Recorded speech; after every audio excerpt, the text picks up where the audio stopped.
अस्सलाम वालेकुम, कैसे हैं आप सब। उम्मीद करती हूँ आप खैरियत से होंगे। आज हम सिल्क के प्रिंटेड फैब्रिक पर डिज़ाइनिंग करेंगे एक लेस के साथ और इसे पार्टी वेयर ड्रेस बनाएंगे। बहुत खूबसूरत वीडियो है, आपने इसे कंप्लीट वॉच करना है ताकि आपको सिल्क के ड्रेस पर नेक किस तरह से बनाना है, ड्रेस को फैब्रिक को कंट्रोल किस तरह से करना है, ये सारी बातें आपको इसकी वीडियो में आपको मिलेंगी। और ये ड्रेस बहुत प्यारा होने वाला है। आपने इस वीडियो को लाइक करना है, वीडियो को लाइक करने के बाद चैनल को सब्सक्राइब करना है और कमेंट बॉक्स में आपने बताना है कि आपको मेरी डिज़ाइनिंग कैसी लगती है। सबसे पहले मैंने बुकरम का एक पीस लिया, उसे मैंने इस तरह से डबल फोल्ड कर लिया है। अब हम नेक की कटिंग करेंगे तो नेक की चौड़ाई मैं रखूँगी 4 इंचज़। स्टैंडर्ड साइज़ की मैं ये कुर्ती डिज़ाइन कर रही हूँ। 4 इंच चौड़ाई और 4 इंच ही इसकी लंबाई रखूँगी। इन दोनों निशानों को इस तरह से हमने बॉक्स शेप में मिला लेना है।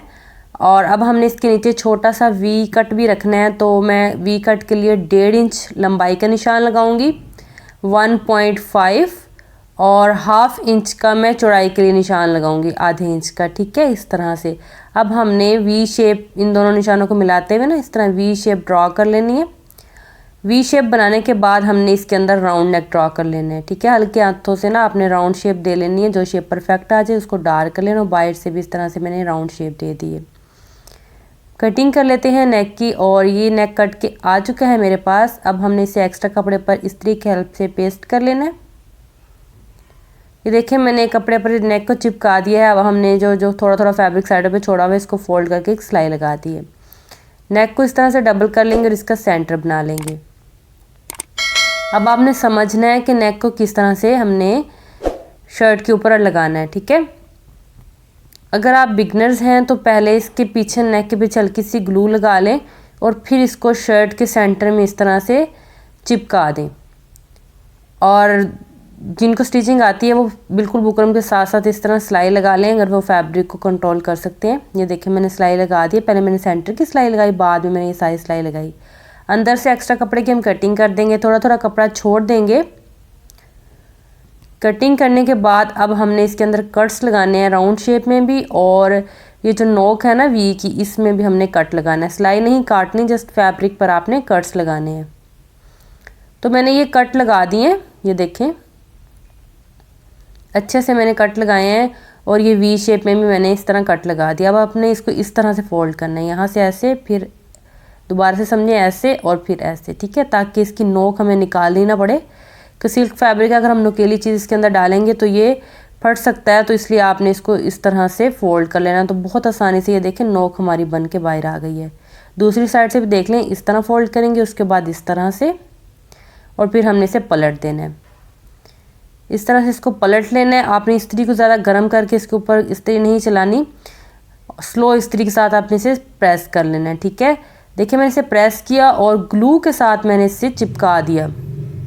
इस ग्लू के साथ मैंने इसको लगाया है ताकि ना तुरपाई करने में आसानी रहे और ये बिल्कुल नीट लगे, इसके अंदर कोई बल वगैरह ना आ जाए, क्योंकि सिल्क है कंट्रोल नहीं हो रही थी, तो इसलिए मैंने पहले इसको ये ग्लू के साथ लगा दिया। अब हम आसानी के साथ इसकी तुरपाई कर लेंगे। ठीक है, ग्लू मैंने अंदर की तरफ लगाई है, साइडों पर नहीं लगाई। अब देखें बिल्कुल भी ये अपनी जगह से फिक्स है। ठीक है, अब हमने इसको स्टिच कर लिया है, हैंड स्टिच यानी कि तुरपाई कर ली है इसकी। तुरपाई करने के बाद जो हमारी फिटिंग के मेन निशान है ना, एक्स्ट्रा कपड़े के अलावा जो हमने मेन निशान लगाए हैं उसको मैंने डार्क कर लिया इस तरह से नीचे तक, दामन तक। ठीक है, सारा मैंने इस तरह से डार्क कर लिया। जो एक्स्ट्रा हमने स्टिचिंग का मार्जिन छोड़ा है उसको छोड़ के मेन आपकी जो तैयार फिटिंग है ना उसके ये निशानात लगाए हैं मैंने। दोनों साइडों पर निशान लगा दिए। अब हमने लेस लेनी है। लेस की ये जो किनारी है ना, हमने इसको कट कर देना है। किनारी को कट करके हम सेपरेट कर लेंगे। मैं आपको थोड़ा सा कट करके दिखाती हूँ। इस तरह से ये लेस ऐसे हो जाएगी, तो मैं इसे बाद में कट करती हूँ, पहले मैं आपको दिखा दूँ। इस तरह से ये लगेगी शर्ट के ऊपर। जो इसके बाहर वाले सर्कल है ना राउंड शेप वाले, वो लाइन के ऊपर आएंगे और इस तरह से ये स्टिच होगी। तो मैं आपको स्टिच करना भी सिखाऊंगी। वीडियो को जल्दी से लाइक कर लें, मेरे चैनल को भी सब्सक्राइब करें। इसको लगाने के लिए हम तैवान का ये तार यूज़ करेंगे ताकि इसके ऊपर कोई सिलाइयाँ ना शो हों। ठीक है, लेस के ऊपर सिलाइयाँ शो नहीं होनी चाहिए। हमने लेस को पैच करना है इसके ऊपर। ठीक है, अब हमने इस तरह लेस को रखना है। मैंने किनारे की कटिंग कर ली है। ये जो बाहर वाला राउंड शेप है ना, ये आपकी चौक वाली लाइन के ऊपर आना चाहिए।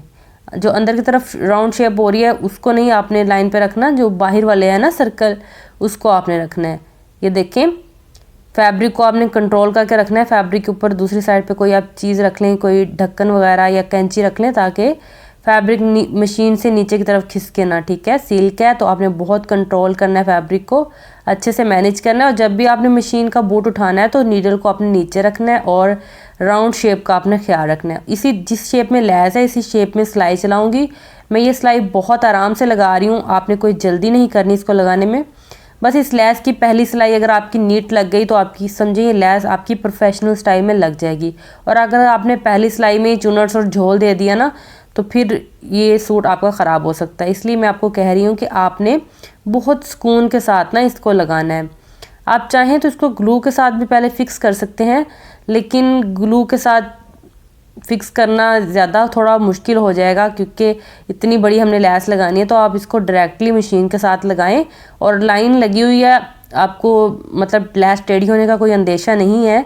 बस आपने इस तरह सिंपल मशीन को चलाते जाना है और फैब्रिक कंट्रोल करना है और फिर आपने लैस लगा लेनी। अब हमने दूसरे इस जो कट वर्क हमारे बने हुए ना कटाव, इनके ऊपर भी हमने सिलाई चलानी है ताकि लैस इसके ऊपर फिक्स हो जाए, ज़्यादा उठे ना इससे शर्ट से। पहली सिलाई ही मुश्किल है, दूसरी बहुत आसान है।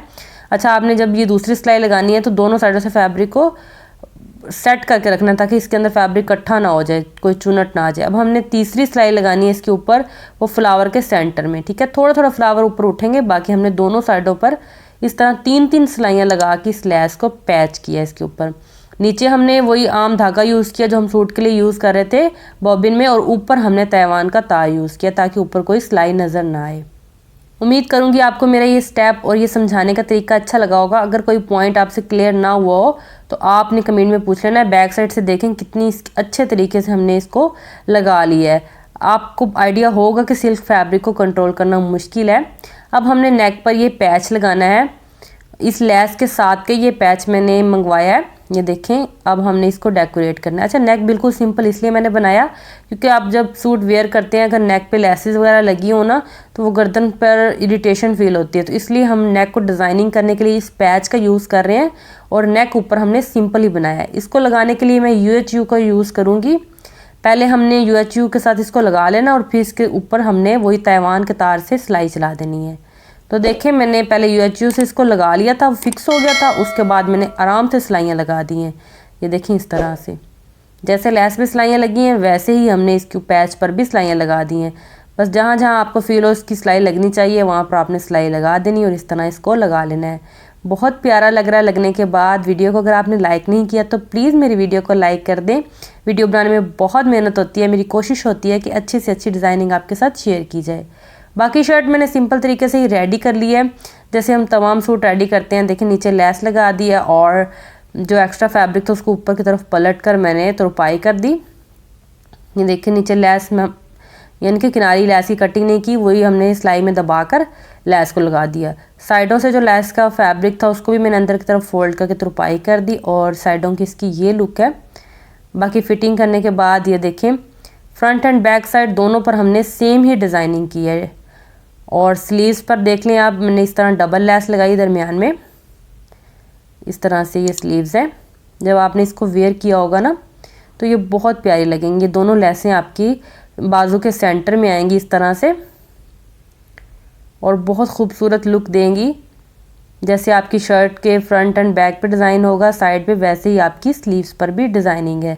देखिए, सिर्फ एक लैस को यूज़ किया हमने और बहुत प्यारी हमने कुर्ती डिज़ाइन कर ली। आप इसे किसी पार्टी में पहन के जा सकते हैं। बैक नेक भी हमने बुकरम के साथ रेडी किया।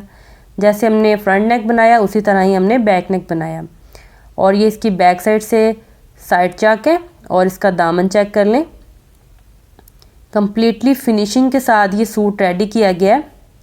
मैं आपको इसकी फुल लुक दिखाऊंगी। आप ये देखें कितना प्यारा लग रहा है। इसके स्लीव्स बहुत प्यारे लग रहे हैं। अच्छा, स्लीव्स की कटिंग एंड स्टिचिंग इसलिए मैंने शेयर नहीं की कि बिल्कुल उसी मेथड के साथ ही लैस लगी है जैसे हमने साइड चाक पे लगाई है। और उम्मीद करूंगी कि आपको मेरी डिज़ाइनिंग अच्छी लगी होगी। वीडियो को लाइक कर दें, मेरे चैनल को भी सब्सक्राइब करें और कमेंट बॉक्स में बताइएगा कि आपको मेरी एफ़र्ट कैसी लग रही है, मेरी वीडियो कैसी लग रही है। आगे वेडिंग सीज़न है तो इसलिए मैंने आपको इस तरह से सूट डिज़ाइन करना बताया है। मुझे रिक्वेस्ट आ रही थी कि आप भी हमें वेडिंग के हवाले से कोई सिंपल ड्रेस बताएं जिसमें बहुत ज़्यादा चीज़ें भर भर के ना लगाई जाएं। तो मैंने ये आइडिया आपके साथ शेयर किया, आपने मुझे बताना है कि आपको ये आइडिया कैसा लगा है। यह है जी इसका दामन। इसके अलावा अगर आपकी कोई फरमाइश हो, कोई डिज़ाइनिंग जो आप सीखना चाहते हो, तो आपने मुझे कमेंट करना है। मैं कोशिश करूँगी कि आपकी फरमाइश पर भी वीडियो बनाऊँ। अच्छा, साइड से आके कुछ इस तरह की ये लुक आएगी जब आपने वेयर किया होगा ना शर्ट को। तो इस तरह से साइड चाक हमारे शो होंगे जो कि बहुत प्यारे लगेंगे। आपने इस शर्ट को बहुत ज़्यादा फिटिंग में नहीं रखना, थोड़ा सा लूज़ रखना है, फिर देखिएगा इसकी लुक कितनी प्यारी लगेगी। आप देख सकते हैं इसकी फिटिंग की शेप ओवरऑल बहुत प्यारी है। Thanks for